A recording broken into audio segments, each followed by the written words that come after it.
That's the thing. Whereas this, they want to hold on to this. If you actually go into the bank and you have a lot of this, they will treat you like a VIP because they know this is an asset and this is a liability. Yeah. Right. That's why my when I talk about the education I received from my parents versus the education I received in school, thanks to my parents, they taught me the value of investing in this rather than saving on this.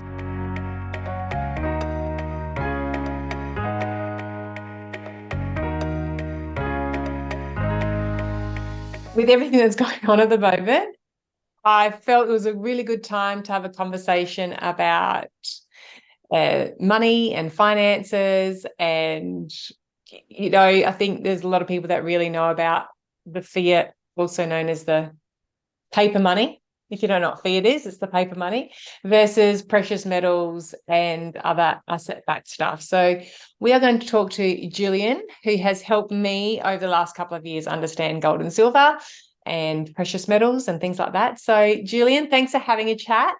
No, thank you for inviting me and actually organizing this. So really appreciate it. So let's talk about maybe how we got here, I guess. Let's just give a quick history lesson of why we are here and the fiat paper money is worthless. So let's start with Brenton Woods. Yeah, let's start with that because I think a lot of people have accepted money as what they see it today, but actually money was not what we see today. Money was very different back 50, 70, 80 years ago, and that is why historical facts and data help us understand what really went wrong and how governments and I guess mankind, being of that greedy nature, manipulated many things in the financial industry, which then led on to the educational industry as well. The education, I would not, well, you could call it an educational industry because it has now become a money-making business as well. Yeah, it's definitely a system. It is definitely a system, and it is definitely a production house of creating brainwashed, robotic mindsets, which do not question the narrative, which does not question what is right, what is wrong, or have that independent thinking of doing what you choose to believe is the truth. And with money, back in the day, especially after the world went through 2 world wars in a very short period of time. Now we are experiencing that right now with multiple wars happening with different countries, like Ukraine and Russia just happened in February of this year. Now we have Israel and the Palestine issue. We also have China having Cold War with Australia. China also having Cold War with Hong Kong, Taiwan, and all those nations in the Pacific. So we are seeing all this tension building up slowly and steadily, but this is just history repeating an entire cycle again. And back in the day when we had 2 world wars in a very short period of time, there was economic, I guess, calamity all across the nations. Inflation was, something which was very new to people, but, we are complaining about inflation and price increase right now. But back in the day, it was even more worse, where a loaf of bread would probably cost $20. So we haven't seen the hard times yet, but the people who came out of World War really understand why war is a bad catalyst in every nation, because it creates really hard times. But hard times create strong men as well, and strong women, because they come out from that situation. And at the end of World War II, what really happened was, with the economic disaster that happened across all nations, including the ones that won the war and those who lost the war, it was equally disastrous on an economic spreadsheet. So many nations decided that they need to bring a system in place where they could then build their own nations to a better place. And that's why back in in the 1950s, where a lot of countries came together in the US, and this, you can obviously don't listen to me because I'm just a regular Joe sitting in this white shirt.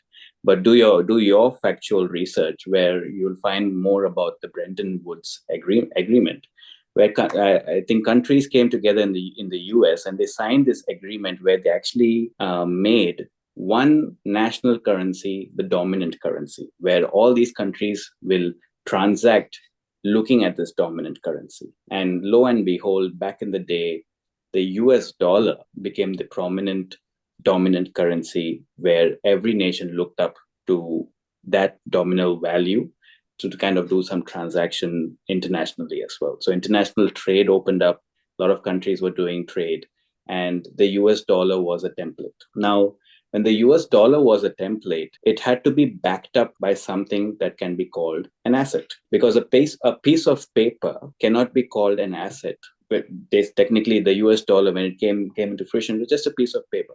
Like we have the Australian dollar, every country's got its own denomination. So they had to back that US dollar with a physical asset to determine the value of the US dollar. So what is one US dollar worth in Chinese yen, in Indian rupee, in Zimbabwean dollar? What is one US dollar worth? So they had to back that up with physical gold. And why they chose physical gold is because physical gold has been a currency of transactions back. You would go even to the Roman Empire. Gold and silver has been mentioned in different civilizations across the world, and it goes way deep in history. And that's why they knew that gold had monetary value, which can help back up this fake piece of paper that we call currency. So that's why they then started that narrative, of calling the US dollar as the dominant currency, which can help in transactions. So, which helped. It was a good system because it was backed up by gold. But then men are greedy. Mankind became greedy, manipulative. Government started trying to fix things which are not in the right place, and US government was one of them. And it was an unfortunate event where you should actually or the viewers should actually follow this gentleman who wrote this book about Bretton Woods. And you can probably put that in the link, Bonita. I'll send you the link about this. It's a great interview about this gentleman who wrote a book about how deceptive men in power in US, which is a very secret society that came together to manipulate the Congress in US. And that kind of shifted powers where things made finances very difficult in a way of manipulation. So past the Bretton Woods, where we are moving forward with international trade, the currency is backed up by gold. Everybody's happy. President Nixon comes in power, and this is in 1971. And he makes a very bad decision, which now, even till today, we are actually victims of it, so-called. What he did was he pulled out the US dollar by being backed up by gold. So he went against that entire Bretton Woods agreement. He said the US dollar will no longer be backed up by gold. It was backed up by basically thin air, by nothing. And when what he did, why he did that was it then gave him power to print money uncontrollably. Like there was nothing stopping the US government to print money because it was not being held down by a physical asset like gold. So when that happened, the US government started, printing money like there's no tomorrow. And when that happened, the nations who were looking up to the US dollar saw that, if the US dollar is now not backed up by gold, why should we hold our gold reserves with the US Treasury? Mm-hmm. So they all started pulling out the gold away from the US Treasury because they were like, it's not backed up by gold anymore. So every national currency started being, I guess, worthless because they all started printing their own money. To make it more interesting, actually, let me see if I think I may have some of the beautiful currency. I'm lucky I have this over here. So we got here, this is a US $20 note. I got a Singapore $10 note. And I got an Indonesian 100,000 rupiah note. A question for you and probably for your viewers. If I held all these three notes, the US dollar, your Indonesian rupiah, and the Singapore dollar, they're all different values. But which one is more appealing when I had to give I had to give you one note? Which one is more appealing to you if you had to take one? Right now, or what it was used to be? It used to be. I mean, even now, even take the example now. Would you choose the US dollar? Would you choose? Well, knowing what I have heard, where we might have revalved a little bit in some of these countries, I don't know. Okay, let's go pre-pandemic. For the sake of this conversation, I'll just go American. Let's go pre-pandemic. Let's go American dollar. Okay, let's go American. Yeah. And because the reason people would choose the American dollar is they, whenever we used to have international travel, this is obviously I'm probably telling our age. But back in the 80s and 90s, when we used to travel as a family, international travel, and you had to say, if you had to convert Singapore dollar to another currency, they always used to look at the US dollar value against the currency. Yeah.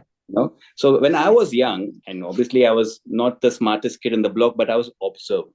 I remember my dad always going to, counter like Travelex or something and actually giving Indian rupees out there against the US dollar to then get a foreign currency. And I used to always wonder, why are they looking at the US dollar to get a foreign currency? Because we are converting Indian rupee to some other currency, not US dollar. But then I understood that US dollar is like, it's become like, they say, I don't know if you can see it on the screen, it says, "In God we trust." Yeah.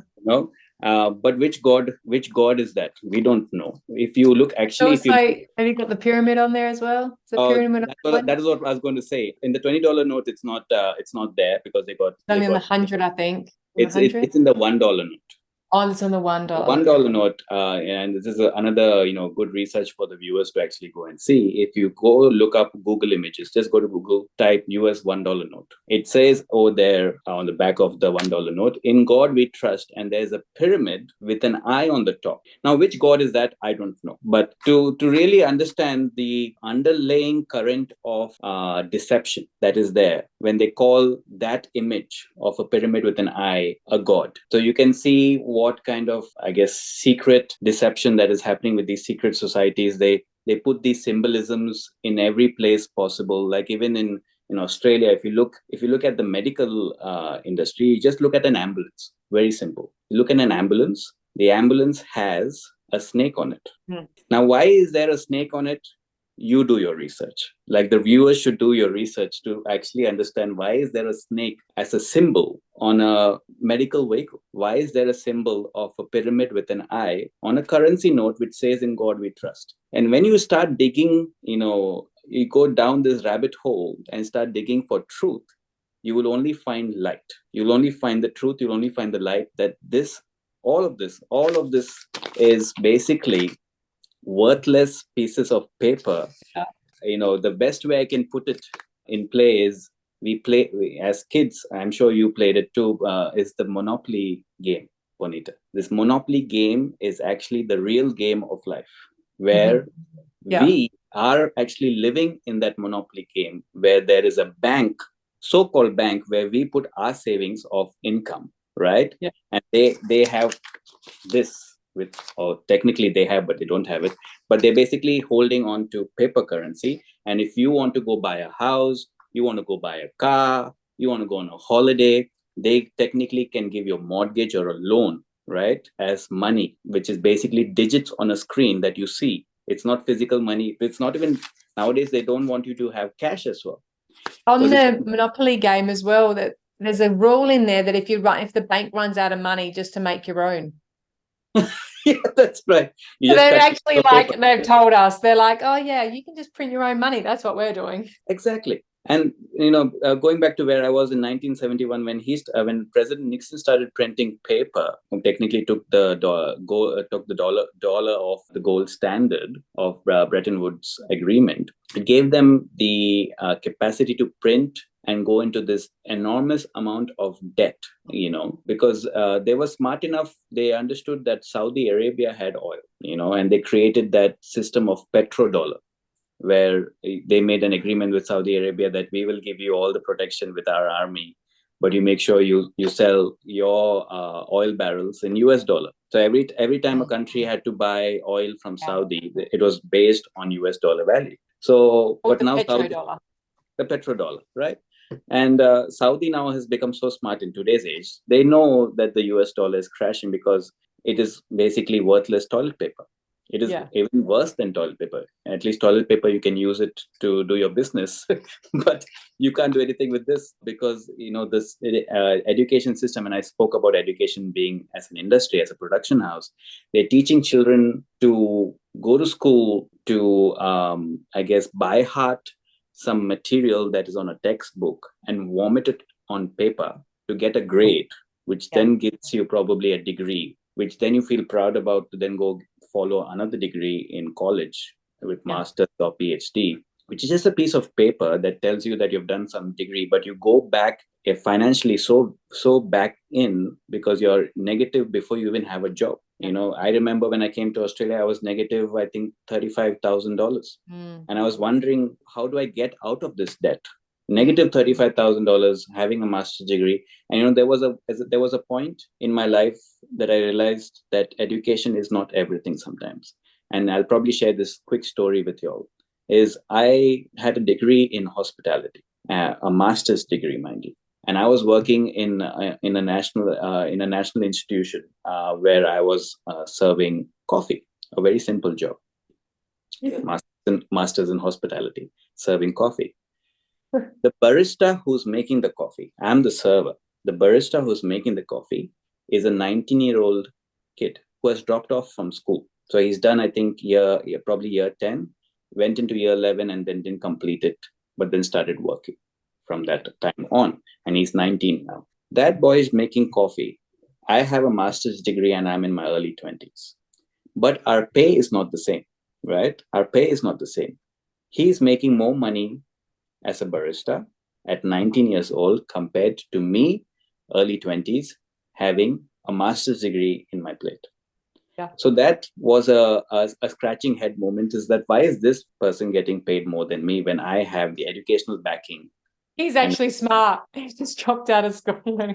And I then realized this boy is actually smart because he has the experience of working in a real practical environment. Whereas I was sitting and whiling away my time, going into debt and trying to mug up some material which I vomited on a piece of paper to get this degree called the master's degree, which I felt like, oh yeah, I'm a master's student, but actually I was stupid. And obviously my master's education when I was in India, they taught us all about how to save money. Like you always heard about money doesn't grow on trees. It's hard to earn money. Don't be stupid, be a saver. So we always were, I guess, there was the mindset ingrained that you need to start learning how to save money. But saving money doesn't do nothing for you because Robert Kiyosaki says, right, savers are losers. And I used to always think, why did Robert Kiyosaki say that? Like, why are savers called losers in his perspective? Is because people who are saving money, this so-called currency, pieces of paper, monopoly money, it's losing value day by day. So this note of $20, if I tell you when I got it, it'll probably explain how worthless this note is right now. I got this in probably 2012 when I was traveling overseas. And I had to pay for a visa, and they would it was an Asian country, it was Indonesia. And the Indonesian visa, you could only pay by US dollar. So I had to convert my Australian dollars into US dollars and then pay for that visa. And obviously I got change. I had some change back and it just remained with me. Now, when I converted my Aussie dollars to US dollars back then, if I had to compare this $20 note back then to compare the $20 value now, this is probably worth $5 today. Yeah. In purchasing power, right? So in 2011, 2012, if I could buy something $20, I could buy X amount. But now with this $20, I can buy X minus Y. That is what this purchasing power of this has dropped so badly that I can't even buy much with this right now. And that's same for any currency. The Australian dollar back then, $50 could buy you probably a week and a half worth of groceries. And we were just discussing about, how bad the inflation is right now, that you buy $50 of groceries now, it's probably just, milk, bread, a few food and veg. And that's it. And it's good to have these conversations, especially you've been talking to a lot of groups about the history of, a little bit of the history, like the Brenton Woods, and you've spoken a lot to people that that are interested, some of my friends and family, and they are always, is without doubt, going, how do we not know this? How did we not know in 1971 Nixon took us off took the dollar off the gold standard? And it's something that, it's not easily found, or it's not taught in schools.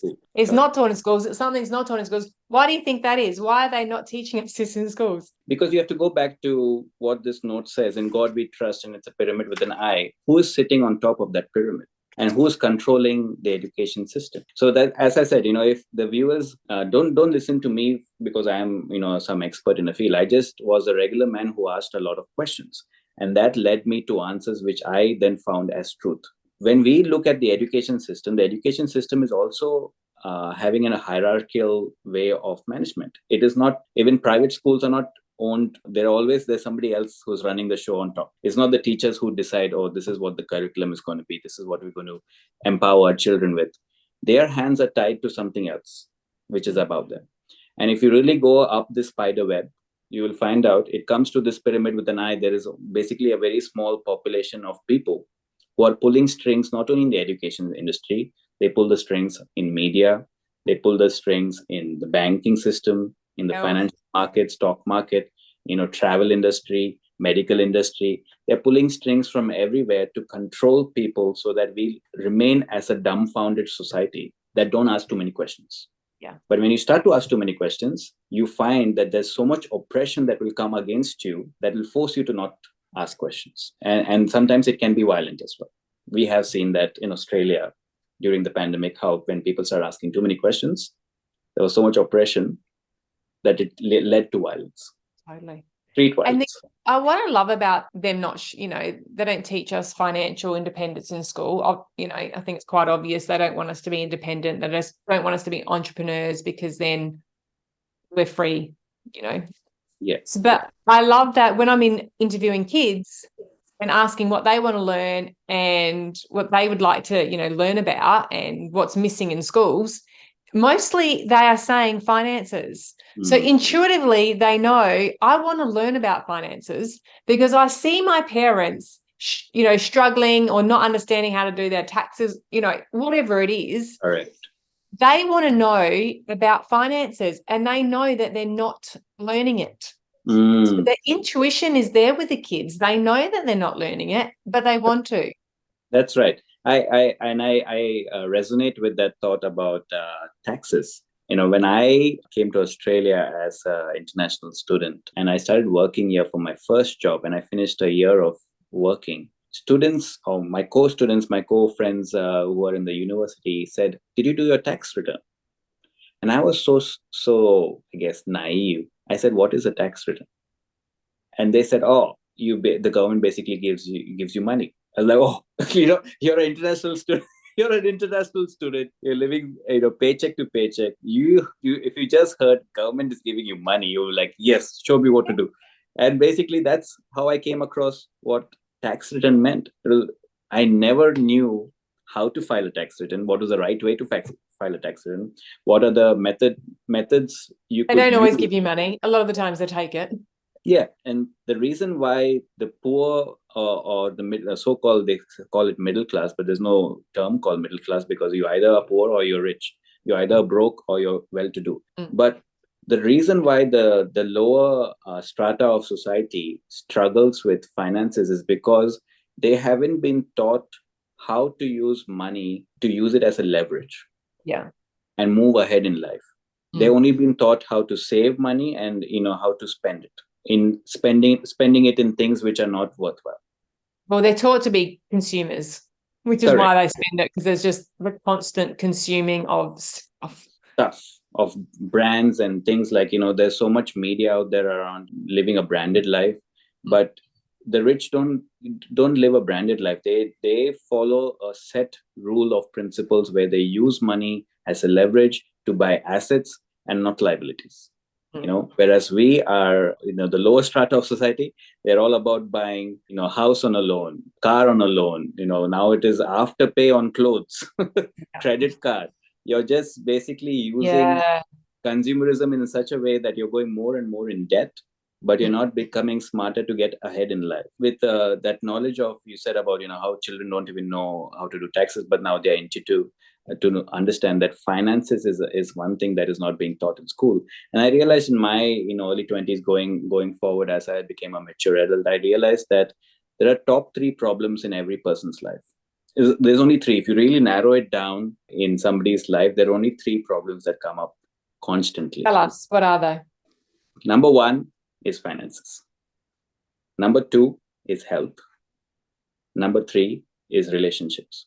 Both internal relationships like your family, and then there are external relationships, which could be friends, Or even or internally with yourself, the relationship with yourself. that is another deeper level. Yeah, that you're broken inside. You don't know what to do, and you're trying to find a purpose in life. So money, health, relationships.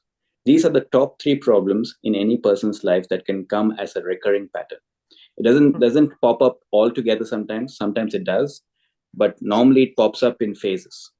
But you'll see in every person's life, these are the top three. Every family goes through as a unit will go through these top three problems. There's no other problem that gets discussed more on the dinner table than money, health, and relationship And problems. it's also what keeps the fear going as well, because that's the fear pushing in media is based on those three things too. Your health, yours, that drives the pharmaceutical company. Correct. The relationships drive your well-being and then your finances, that's the safety. So they're pushing that in a fear-based way, which keeps people in fear. Yeah. And when you don't have a security net, you tend to make dumb decisions because your dominant thought process is how to get out of this. And you start making illogical ways of getting away from that problem. And money has been a problem for centuries because there have been wars fought over money. There has been family disputes over money, broken relationships of husband and wife over money. So money, as they say, the love of money is the root of all evil. And the key word is not money, the love of money is the root of all evil. Because when you make money your God, as I said, in God we trust, the pyramid and the money we trust. When you make money your God, then that is a very different pathway you're choosing to go, which will then lead you to destruction. Yeah. Which is when you make money your God. That nothing else matters, but I just chase money. But it shouldn't be that way, because if you make that your primitive focus, primary focus, then everything else, your health, your relationships, all that actually then takes a back seat, and sometimes that becomes non-existent as well. In the pursuit of love of money. And by the rich or the so-called higher class of people that actually are well off to do, they don't chase money. They're not working for money. Money is working for them. They're not working for money. That means they don't have a job.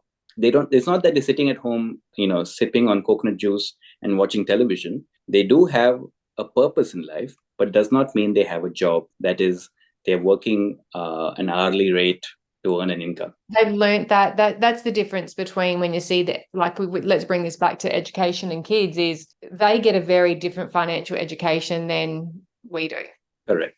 So the people that do well have been taught how to invest their money in a way that makes money without having to have a 9-to-5 job. Exactly. Which is why we're pushed into having jobs, because they need people working for the corporations.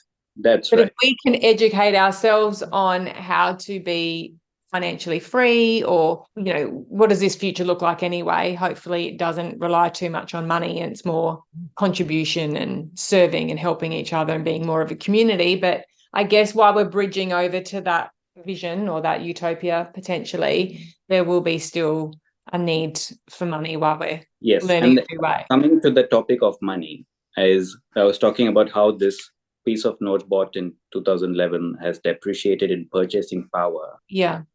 Come to this, which is a piece of silver, pure silver. This is a Austrian Philharmonic pure silver coin. It's a 1 ounce silver coin.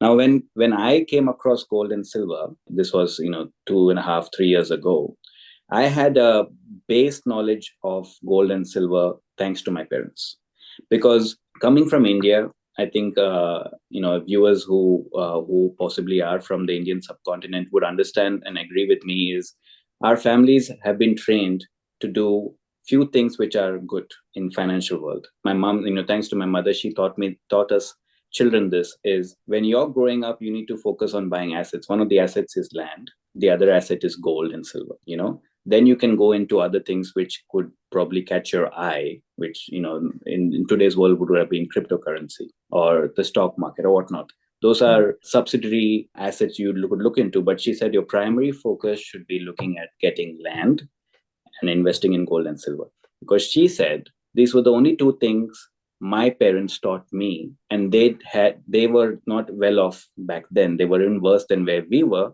So this advice, what we are passing on to the next generation, should be carried with utmost importance. Because Yep. if my grandparents, with say they started their life with maybe $10 in their pocket and 6 children, and they had the gray cell power of using money to buy asset, which is land and gold and silver, Yeah. back in the 40s and 50s, and then become well off to manage a family of 6. And my mother's telling the same thing now to us as children, Mhm. then there has to be some truth to it. So I started using that as a means of focus when gold and silver came across my path, when I was, going through this the top 3 problems of my life, and finances was one of them at that point of time. I started looking at what advice I'd received. Maybe there's so much truth to it that I'm not actually focused to it at the last 10 years of my life. I need to now bring focus to it now, Yeah, because the yeah. world is changing so rapidly. So that's when I realized that this piece of silver, when I bought it in say 2020, late 2020, early 2021, it was about 31 US dollars. But when we're talking about this example and this example, we were trained to kind of save this but not save this. Hmm. Hmm. But then I went to my mom, because I thank my parents for the life that I have here in Australia, because without their hard work and dedication to bring us kids in the right way, I wouldn't have been sitting here talking to you. But because of their training, I understood. I went to mom and I said, Mom, I got this piece of silver. What is your advice? Should I really invest in this? And she gave me an example. She said, I bought gold and silver in the 80s when I first got married to your father. And we didn't have well paying jobs. But fast forward 20 years now, that gold and silver that I bought for, say, X amount is X times 7. It's Yeah. 7 now, Yeah. exponentially grown in value. Whereas if I had held on to my $20 note in the 80s, saying I'm going to save this for a rainy day 20 years from now, that $20 note in the 80s is now worth probably zero Yeah. today. So my Mhm. mom said, you have 2 choices. You either can become a saver of money, or you can become an investor in asset. And that's why Robert Kiyosaki called savers are losers, because he also understood that this is piece of paper, this is worthless. You start investing, you start using this as leverage to buy an asset. Yeah. Then this will give you your freedom in the future, because not everybody can invest in land.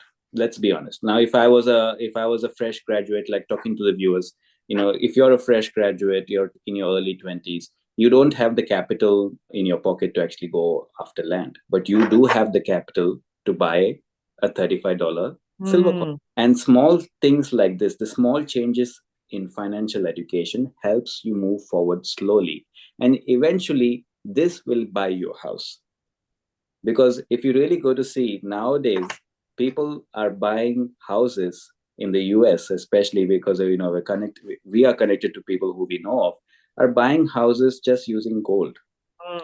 The Mhm. banks want your gold. They don't want this because they know it's worthless. Definitely Oh, know it's worthless. yeah. Because if you went to the bank today, Bonita, and probably you would have experienced this. If you go to the bank today and you said, I want to withdraw $10,000 because I have, say, $50,000 in my Make bank an account. appointment. We don't have it. We We don't don't have have it it. here. Yeah. Come back in 7 days. We don't have the money. And you're like, you're the bank. You keep the money. Where is the money? It's my money, right? It's my savings account. I have 50,000 showing on my so-called digital app screen, internet banking screen. I have 50,000. I just want to remove 10% of it, or 5% of it, or 2% of it. Why can't you give me my money? And they don't have Yeah. it. They don't have that money, because what they've done is, They make it very hard. that's right. And they make you feel like you're doing something wrong. Good for that too. Why do you Yeah. want your money for? Because it's What are you fine. spending it on? Yeah. You got to tell That us what is, you're spending it on. what are you spending on? They want to know what you're spending on. Yeah, they want to What know. they're basically doing is, your money, what you're saving in the bank, they're loaning it to somebody else 10 times. What's it called? Exponential. I've lost the technical term, has lost my Yeah, just same. away. Same. But there's a They're technical able term to that's borrow off your called 10 times the fractional. amount. So for every dollar, 10 times. Yeah, So they the can lend your money. quantitative easing. Quantitative easing, correct. Yeah, so they can lend your money 10 times to, say, your friend, but it's your money, and that's why Yeah. they don't have your money in the bank, because they've given it to somebody else on a digital screen. But that's the thing. Whereas this, they want to hold on to this. If you actually go into the bank and you have a lot of this, they will treat you like a VIP because they know this is an asset and this is a liability. Yeah. Right. That's why my when I talk about the education I received from my parents versus the education I received in school, thanks to my parents, they taught me the value of investing in this rather than saving on this. Because in the early 20s, I thought I was a smart kid. I was working hard, doing 3 jobs, and I was saving on this. But then later on, when the top 3 problems of my life started showing up, I realized that this was helpful. It may not give you a return right away today. I'm not saying that. Like, people have this, as we were discussing, people have this microwave mentality that, oh, if I bought this $35 US silver coin right now, it is going to be worth something in, say, 5 days, 30 days, or 1 year. I'm not saying it's going to be worth exponentially in 1 year, but this 20 years, if you looked at both of these, fast forward 20 years, this will always win over this, no doubt. Hands down, this will always win over this. Even though this is $20 and this is, say, 35 US dollars, this will still exponentially grow versus this will exponentially decline due to inflation and printing of money, as we spoke about. And nowadays, I'm teaching kids here, where I live, Bonita. I'm teaching 19-year-old, 20-year-old kids because they understand some few things. And probably this is a good example for young viewers who are watching this, is Pokemon cards as an example. A lot of kids, Gen Z, understand the value of Pokemon cards. Or even Jordan, shoes, your Air Jordans. They understand the value of that because it's so-called collectible. Yeah. Now, when you look at that and you look at what it is made of in terms of substance, a Pokemon card is made of paper and cardboard, right? Air Jordan is probably made of plastic or something else. So, there's no... It'll be leather. I might chuck it in there. Oh, probably some pseudo leather. But, and it's made somewhere in China or in Bangladesh or in India, so there's no asset attached to it. It's piece of paper in Pokemon cards, this piece of plastic or something else in an Air Jordan, but it's exponentially having some great value of money when you save up and keep it for a long time. Now, the kids understand this because they have seen that in front of their eyes. How, when in our generation, when I was growing up, collecting GI Joe figurines was a thing because we used to play with GI Joe figurines, but we never thought they would become a collectible. So I threw all my GI Joe when I grew up and saying, I don't need GI Joes anymore. Totally. I'm a grown-up man. I threw all my GI Joes in the bin, saying this is my spring cleanup. But if somebody held on to a GI Joe which is made of plastic, is now selling it for few $1,000s. Or more than that, I would say. Yeah. So, but it's all plastic, paper, and they technically call it an asset, but it's a pseudo asset, a proclaimed asset that it's actually going to give you money, but it's not an asset. It's a proclaimed asset. So the kids understand this because they've seen it in front of their eyes of how this has changed into a money-making venture. But when you then show them this, which is physical, it is an asset, it is accepted worldwide, it's a global asset. It's not only an Australian asset, it's a global asset. Anybody will take this from you in terms of an exchange. And I remember, correct, as a means of exchange. And I remember the first time I got my silver coin, I had my few doubts myself. And what I did was, when I bought my first silver coin, I was a bit skeptical, which is but natural. That is this actually real silver when I bought it? So I went down to a coin dealership where I live, and I took an appointment with the head honcho, the owner of that shop, not just the salesman in the front. I took an appointment with the owner of the shop, and I sat down with him, and I just told him, hey, I want to just let you know that I'm a very naive person in terms of finances, but I actually recently bought some silver, and I wanted to check if it's real and what is the value of this. So he said, okay, you have 2 questions. Let me answer the first one. If it's real, he did a very common test, which they have, test if silver or gold is real.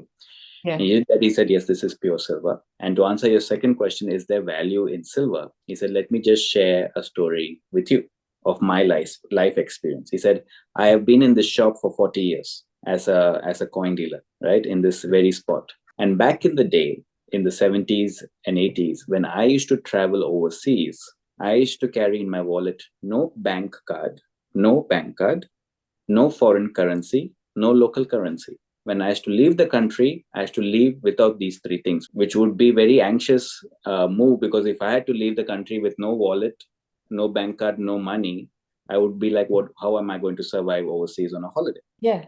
He said, the only thing that I carried with me on my overseas trip was few pieces of gold and a bunch of silver coins. So a few pieces of gold coins and some silver coins. And wherever we went, say we took an example, say I went to Europe. And when I landed in Europe, I finished my customs and immigration. I walk out. The first thing I'm looking for is going and finding a coin dealership just like me. And obviously, there'll be a many buffet full of options that you'll have in coin dealerships. So he said, you go window shopping. You go to shop A, shop B, shop C. You show your silver and gold coins and ask them, what is the price you're ready to give me for my asset?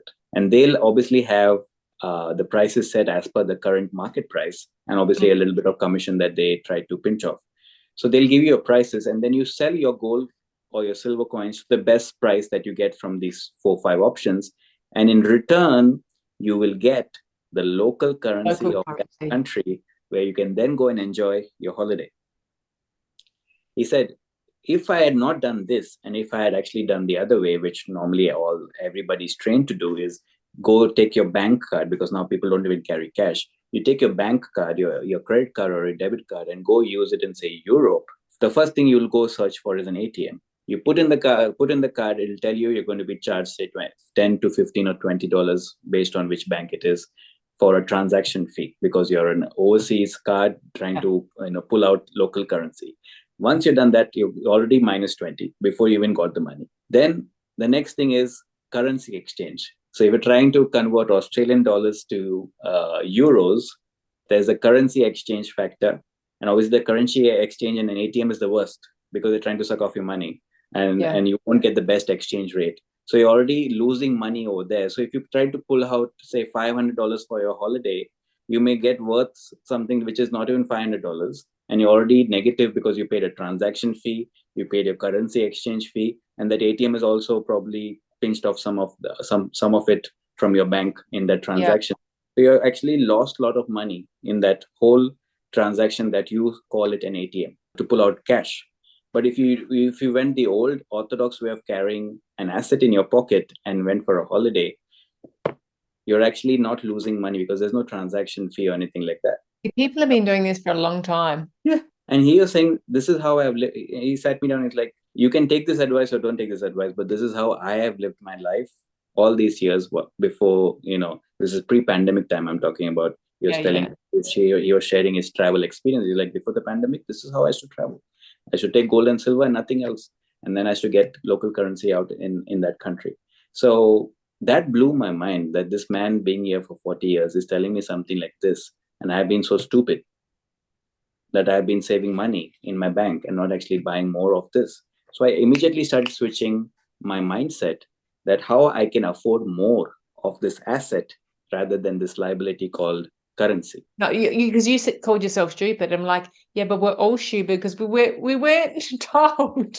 It's on purpose that we weren't educated on this.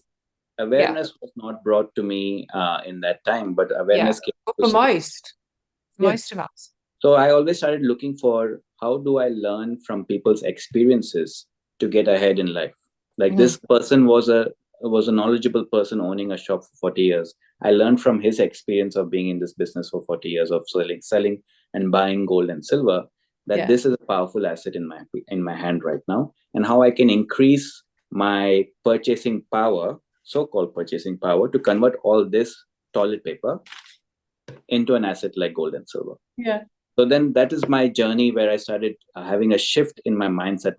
There was a paradigm shift that happened, where I then started saying, what else can I do to afford this? And then I realized, hey, you can use money as a leverage. Now, when I say money as a leverage, you can use debt to buy assets. And that's a whole different topic altogether. And obviously, I don't want to go into I think we'll just keep it really simple today. Very simple today. Yeah. But this basically, you can convert paper money into an asset which is always appreciating, not declining, and it is inflation proof, because it does not, just because inflation is happening right now does not mean this goes to zero, but this can definitely go to zero.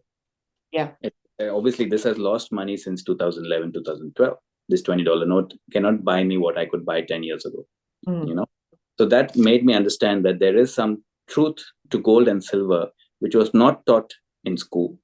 which was not taught in my master's degree, but I learned it from, parental education that they gave me of what good finances means and how you can get ahead in life. And that then brought me to a whole new world of gold and silver, and also gold and silver collectibles, which is another different topic altogether, which is another Pokemon card of gold and silver. So, and we have understood that, me and you, Bonita, we have understood that world of Pokemon cards of gold and silver in our age. But imagine if we gave that education, that empowerment and knowledge to a 19-year-old, an 18-year-old who just, has started. Or even a 6-year-old, a 7-year-old. Like, exactly. My nephew's now 6 and he's in Pokemon cards. No one's talking about gold or silver. So it's like, that's what they gravitate towards. So it'd be awesome if we could start this education from day dot. That's correct. That's correct. And that's why there is a change that is required in the education system. And kudos to you, Bon, for bringing that change by doing what you're doing, is because people need to take charge in different aspects of the society. If you don't speak up, you will remain where you are. If you don't try to learn new things, you will basically become brain dead and brainwashed. So you need to start asking questions. And asking questions, people feel that if you ask questions, you can be labeled as dumb or stupid, but actually it's the wrong perspective. If you ask more questions, you actually get more knowledge, more experience, more insight into what actually is truth, because that is the thing. You keep searching for truth, you will actually eventually find what truth is. And today's world, there's so much lies, violence, negativity, and just darkness being spread freely on social media. But nobody wants to spread truth and light. Let's just share the good stuff. That's right. But that's right. That's manipulation, right? If you want to control a population, the only way you can control a population is with few things: food, water, shelter, community, finances, security. Below all that is just keep them in fear through those things. It's keeping them in fear. So we want to educate people on stuff that we should have always been educated on. And we'll start here. And this is like a really good, hopefully this is just a really good intro conversation. We can have more chats about this and build on it in time. But I think this is a really good place to start. We've shared this with quite a few people. Julian shared it with a lot more than I have, but I've shared it with a lot of people. And there's always that, if only I knew this. But there is still, even with that, there is still that you get it. You hear what Julian's saying, you hear what we're saying, the fiat versus gold and silver, and yet being able to take action on that. Yes. Because the programming is so strong about saving money, and really, is gold and silver a thing? Like, it's so in-depth. So we're not saying go and do it. We're saying go and do your own research, and here's just some information to help you make that choice. But just do your own research and look into it. And see what you come up with. Become Alice in Wonderland and go down that rabbit hole of searching for the truth. Don't listen to Julian and Bonita just because we're talking on a screen over here about finances, because we are no experts in it. We're still learning. But if you do the research on your own, you will actually find what we're talking to has a lot of depth and truth to it. So I thank you, Bonita, for actually spreading this word and bringing light to children, because it's very important to empower the younger generation, so that I guess the world is in a better place as we see it right now. And when they're not having to do a lot of the unprogramming we do, like I said, we've shown adults, and it's taking them longer to get it because you're going against something that you've never done before. Like, I get it, it's hard. But if kids know about this from such a young age, it's kind of normal. It's like, of course I'm going to invest in something that's got value versus paper. That's right.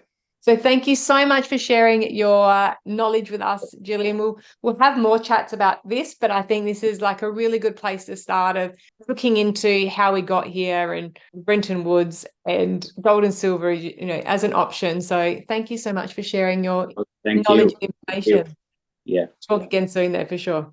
Chat soon. Thanks, Bon. Thank you.